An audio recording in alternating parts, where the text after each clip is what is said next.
नमस्कार. आपल्या सगळ्यांचे महाराष्ट्र सोशल न्यूज चॅनलमध्ये हार्दिक स्वागत. चला वळूया तर एका नवीन बातमीकडे. आजची बातमी. धुळे शहरातील शांतता आणि कायदा सुव्यवस्था अबाधित राखण्यासाठी राष्ट्रवादी काँग्रेस, अजित पवार गट आणि स्थानिक शीख बांधवांच्या शिष्टमंडळाने आज जिल्हाधिकाऱ्यांची भेट घेऊन एक महत्त्वपूर्ण निवेदन सादर केले.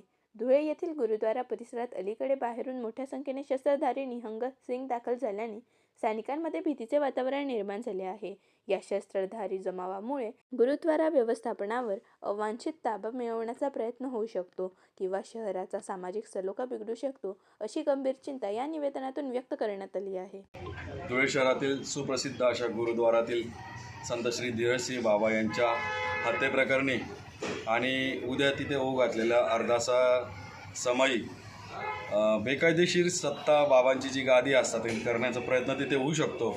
आधीच धुळे शहर हे कायदा आणि सुव्यवस्थेच्या बाबतीत थोडं सेन्सिटिव्ह बनलेलं आहे आणि प्रशासनाकडून, निवडणूक आयोगाकडून धुळे शहरात आचारसंहिता लागलेली आहे आणि अशा अवस्थेत निहंग समाजाचे निहंग सिंग म्हणून जे शस्त्रधारी शीख समाजाचे आहेत समुदाय, तो मोठ्या प्रमाणात आणि बेकायदेशीररित्या तिथे गुरुद्वारात जमा झालेला आहे. शस्त्रांसहित जमा झालेले आहेत, तलवारी बंदुकांसहित जमा झालेले आहेत आणि अशा अवस्थेत आधीच आपल्याला माहिती आहे की धुळे शहर हे सेन्सिटिव्ह पॉईंट आहे. अशा अवस्थेत तिथे कायदा सुव्यवस्थेचे प्रश्न उद्भवू शकतात. काही अप्रिय घटना घडू शकते जेणेकरून धुळे शहराच्या शांततेला गालबोट लागू शकते.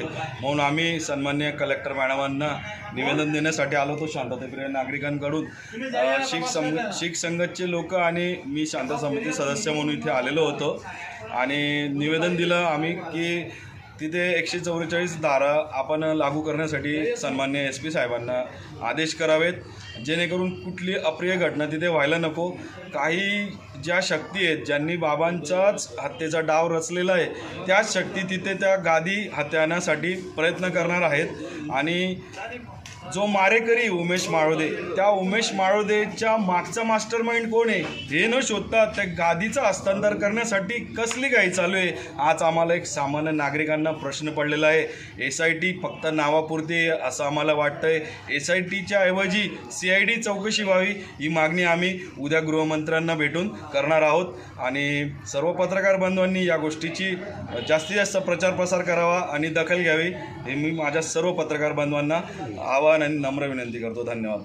बातमी आवडल्यास चॅनलला लाईक व सबस्क्राईब करा व दररोज अशा नवनवीन बातम्या पाहण्यासाठी चॅनलला फॉलो करा. धन्यवाद.